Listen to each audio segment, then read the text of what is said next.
তো আমার সেই কাপটা, আর এই দেখো চা। এবার চাটা খাই সন্ধ্যাবেলায়।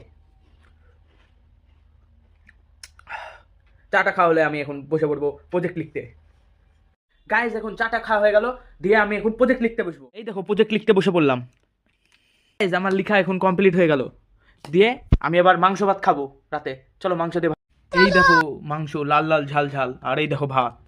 জেঠিমাদের বাড়ি হয়েছিল মাংস দুপুরবেলায়, আমাকে দিয়ে গেছিলো, আমি খাইনি, তাই রাতে খাচ্ছি এখন।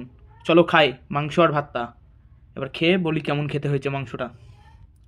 সিস্টেম পার একটু ঝোল ঢেলে নিলাম ভাতে, একটু মেখে নিই, দে একটু মাংস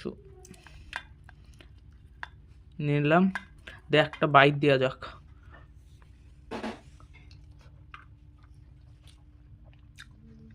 ওহ কি খেতে।